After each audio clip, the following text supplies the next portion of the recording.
Hello everyone, my name is Strikernofear, and today I'm going to do a review of two controllers, um, Razer Wildcat and Xbox One's Elite controller.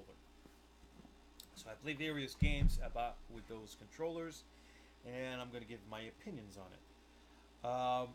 Now, each of them have their upside and their downside. So, which one should I start? Okay, so let's start. Um, let's start with with the Razer Wildcat. Now the thing is that it's not a very demanding controller.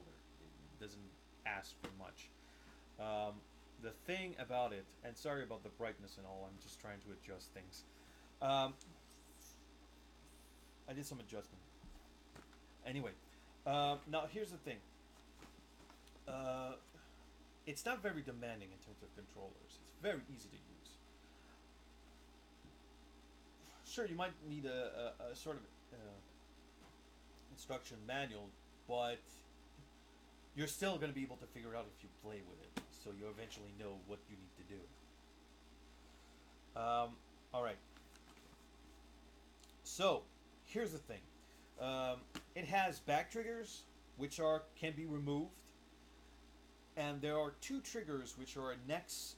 I think they're next to the bumper and trigger buttons, if I remember. Yeah. So yeah, they're there. Um, and of course, in terms of customizations, the software is within the controller. So all you need to do is assign it to, let's say, a profile, and there's a method you need to follow in order to initiate them. I recall you have to hold a button, which when it vibrates, you assign which button you want to you assign to the back controller. So I think you press, if I remember correctly, it's it's in the down pad. Well, usually where you would stick, basic, you know, uh, basically it would be right here. It would be like buttons, and right on this next, there will be this point where you would create a profile. You hold a button there, and you press the back buttons, and you assign which one has to represent because they'll substitute these buttons. So, for example, if you want to use A on the right back button, right back button, you just assign it to it. You hold the configuration buttons, which will initiate an assignment. An assign, you press the button where you want to assign it, and you press the one that needs to be assigned to. So that basically, sure, I'm not explaining this in the most righteous of ways, but uh, it doesn't take a full day to understand. So it is kind of easy. My biggest disappointment in there is that it kind of feels uncomfortable, especially with the shoulder buttons because of the way they're designed. It's not like I would say it's not in a similar way as you could say like the original uh, the Xbox One controller. So it kind of just grinds a bit on the edge. What else did I dislike about it? Oh yeah, you see those things at the handles. Well, the thing is, you need to attach them yourself. They're not factory made directly. You're gonna you're gonna get like some you get some materials that comes with it. You have like you have a screwdriver, you have stickers, and you also have basically the rubbery pad which you can put on the controller. Which I'm kind of disappointed because I wish it was already implemented there when factory made. Because I kind of suck at that. And when I tried to install it, it just made the whole thing way more uncomfortable. So yeah, I fucked up. I fucked up good. Well, in any case. So yeah. Um, Another thing that I hate is the two extra buttons that are on top of the controller, which are basically next to the trigger, but more at the center, which is very hard to reach, except if you have like long fingers. Probably a okay, but it's not the most comfortable thing. Now for the Xbox One Elite. Um, my thoughts on this. It's very comfortable. I love the fact that you can change the D-pads and the analog sticks for something that just makes you comfortable. There's like an analog, the rubbery part of the analog sticks. It can be like where instead of having like a sort of instead of having those types of rubbery pads, which you normally find usually in Xbox controllers. It's more like the PlayStations where it just push out, so you don't have to stick your finger in the middle. And you of course have the one that's a little bit more longer, so it's satisfying for anyone's play. Um, how to initiate the profiles? You need basically to have the software within your console, which will allow you to set up where those extra buttons are associated with. So basically, it goes with the software with an Xbox One. So if you don't have a consoles and you're just using it for a PC game, ouch, because you won't be able to configure them, because obviously it was intended for the Xbox One. So yeah, you'll need there. It's very easy to configure the whole things. They actually have some presets that can go from Forza to Halo, just to satisfy. And every one of them, they even have like a setup for Sunset Overdrive. So each of them are designed the way see fits. Now, I love the back triggers. I love because all four of them are in the back. Contrary to the Razer Wildcat, they're in the back.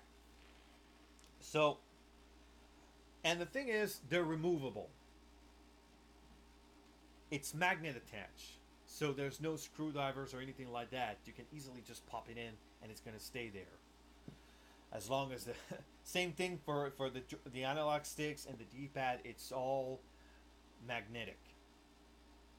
For as long as the magnet's still active, still there, because eventually at some point it's going to start to degrade. And yeah, my biggest issue though, when it comes to the back triggers, is that it's the length of it. I wouldn't say like don't have it on this size, but not everyone are comfortable with it. So I wish they were like various this size, like it doesn't, because some people have the ability to reach right in the backs, and somehow it really helps because during tense situation you don't want to press them by action, by accident. So it would have been nice if they had that. Now the thing that both of these controllers have is that they have a USB cord which is removable, and it has a nice length to it. So you don't have to be so close to the consoles. You can just put it there. The one that one up the other is the Xbox Elite's controller. The reason is that it has a battery pack. It has a battery pack behind it, so if you want to go wireless, you can. But with this one, you cannot. And the reason is why this one cannot be is because, and just like this one, they have like sort of locks that allows you to have a tight trigger press. So instead of going all the way, it's gonna lock it so it reacts a little bit faster. Not to use. I played I played the Wildcat with Warhammer 40k Space Marine, and one of the weapons, you can charge up. But the problem is that if I lock the trigger, I won't be able to initiate a charge up. I'll be able to shoot, but I won't be able to initiate a charge up, and that's because it has to go all the way. So yeah, same thing. It's for both triggers. So if you want a quick reflex, well, a quick when you go in using your sight when you're playing the first person, that's just great. Now the difference is that this one, these switch are basically where the panel should be, where the battery panel should be, and therefore they completely probably removed it, and these things don't seem to have like an internal battery in there. So yeah, you can't play this without a wire. And even if they have like an internal battery like the PS4, you're still gonna need the wire to connect it if you want to charge it. But okay. Now these ones, they have the same triggers as this, the Wildcat. Although, which one came first? But these ones are on the side, so they don't take over the battery section. So it's a little bit more easier to use. So when it comes to these functions, the one that is superior compared to both of them, it's basically the Xbox One Elite controller. It's way superior. It's way superior. If it was a little bit more flexible, it would have been almost perfect. Now, the downside, and that's why it makes me feel like I just wasted my money, because the back triggers are only substitute buttons. They're just there to substitute a function that's on your already on the main controller, like the main buttons in there. Either to replace like the right trigger. It's just there to replace either the A, well, not replace, but basically be a copy of button A, B, X, Y, or right trigger, or the thumper. You know what I mean. Basically, it's just there to substitute, or, to be a copy of those. Same thing with the Razer Wildcat. It's the same fucking thing. And that's very disappointing, because if you're the kind of persons who like to play PC games, and with those extra functions there, you wish they were independent, but they're not. And that's the sad part, because when I bought those games, I was looking more for I was looking for controls, for buttons that were independent. That's why I decided to buy the Elite One, because I wanted to compare and see if those controllers could be independent, and unfortunately they're not. So, for example, if I made a video about me playing Warframe, I wanted to see the setups so I can use all the functions into one controller, and unfortunately I could not, because they were still acting as replacement. So I'm very disappointed on that. I'm hoping one day we're gonna get someone's gonna make a controller that's can be a substitute, can they have like substitute, but they can also be independent, which would be great. It would be fucking great. I mean, it can't be that hard, really. I mean, for real, it can't be that hard. Sure, you need the know-how, but I'm pretty sure it's doable. So, yeah, it's kind of disappointed, and it's twice as disappointing because of the price tag. Now, I don't know how in America it costs, but here in Canada, it's nearly cost me $200 for these two. Nearly $200. Sure, it says $169. So $169.99. That's basically $170. But adding the tax, that goes way up. And I'm very disappointed, because I'm really wondering what the fuck actually cost that much. What kind of materials they put in there that would make it cost that much? There's no way in hell. There's no way in hell it should be costing that much. So yeah, I'm kind of disappointed. It's like they added a lot of stuff. You could probably buy it separately. And it's like it just there just to fill in the gap of the money. So I'm very disappointed. And the thing is like I said, the Xbox One Elite controller is way far superior in its main design compared to Razer Wildcat because of the back triggers. All of them are in the back.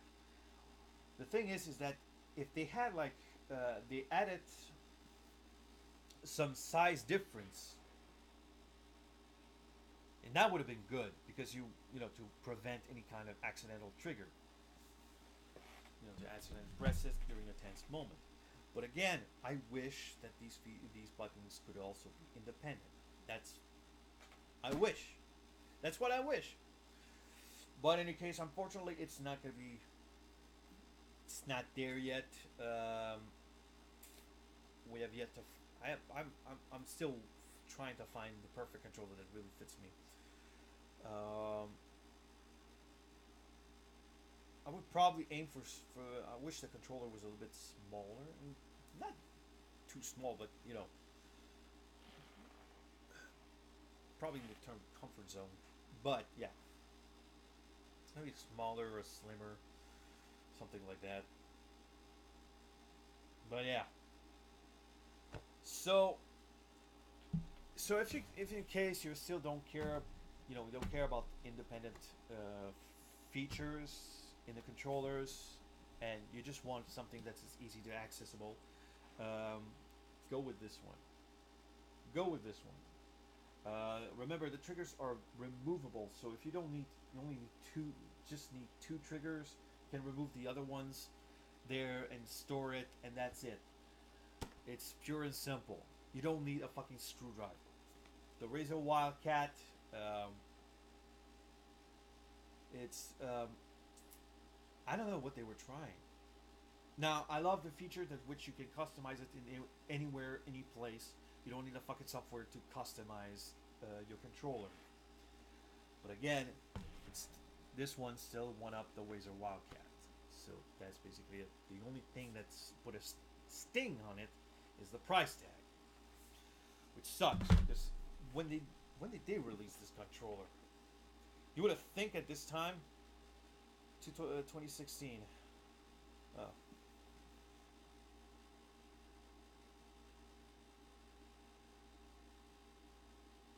Oh, the application is also accessible on computer, but you need Windows 10 for it. Oh man. Anyway,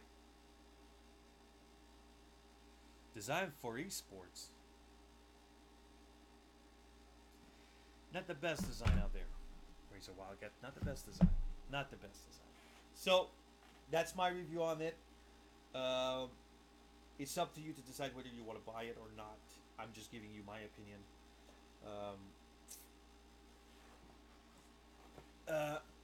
I'm hoping to find the best controller out there. It's gonna be, of course, it's gonna be hard. I wish there was a controller that just customized for any that could be customizable for any kind of features, which you can change the D-pads, the position where the D-pad is with the analog sticks if you want to play a 2D fighting game, or if you're focused on first person, you can change the analog sticks to replace where the D-pad are, stuff like that. A full customizable controllers that fits your need, with extra buttons that can be independent. That's a dream of mine. You can also adjust the sensitivity of the triggers so you don't press them by accident so easily. Crap. Well, anyway. Hopefully this video has been informative. And those were my opinions. So anyway, guys, thanks for watching. Sorry about the brightness. And if you love the stuff that I do, subscribe and like. If not, you're free to avoid. Anyway, thanks for watching. I'm Strikernofear, and I'm signing out.